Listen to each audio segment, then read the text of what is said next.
Stomach cancer தமிழகத்தில் ஆண்களில் மிக அதிகமாக இருக்கிற கேன்சர். ஸ்டமக் கேன்சர் ஏன் வருது? டயட்ரி பிரச்சனைகள்னால வருது, ப்ளஸ் நம்ம நிறைய ஸ்மோக்கிங் பண்ணுறதுனால பேஷண்ட்ஸ்க்கு வருது. இந்த ஸ்டமக் கேன்சர் பார்த்திங்கன்னா ஸ்டமக்கில் இருக்கிற என்சைம்ஸ் அண்டு மற்ற இடங்கள்லாம் பாதிக்கப்படும். மோஸ்ட்லி இந்த மாதிரி ஸ்டமக் கேன்சருக்கு நம்ம என்ன டைப் ஆஃப் சர்ஜரி பண்ணுவோம்னா ஓப்பன் முறையில் அறுவை சிகிச்சை பண்ணுவோம். ஓப்பன் முறையில் அறுவை சிகிச்சை பண்ணோம்னா பேஷண்ட் அதுக்கப்புறம் ரொம்ப கஷ்டப்படுவாங்க, நிறைய பிரச்சனைகளுக்கு ஆளாவாங்க.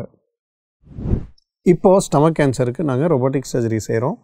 ரொபோட்டிக் சர்ஜரி செய்கிறதுனால ஸ்டமக்கு மட்டும் ஆப்ரேஷன் பண்ணாமல் ஸ்டமக் ப்ளஸ் லிம்ஃப் நோட் சுற்றி இருக்கிற நெறிக்கட்டிகள் வந்துட்டு அந்த கேன்சர் ஆப்ரேஷனில் அதை எடுக்கிறது ரொம்ப அவசியம்.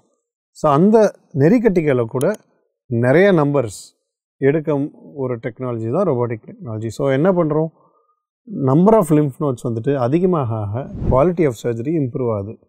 ஸோ இன்றைக்கி காலகட்டத்தில் ஸ்டமக் கேன்சர் ஆப்ரேஷனை நாங்கள் டோட்டலாகவே ரொபோட்டிக் சர்ஜரிக்கு மாறிட்டோம். Not only removal of cancer but reconstruction.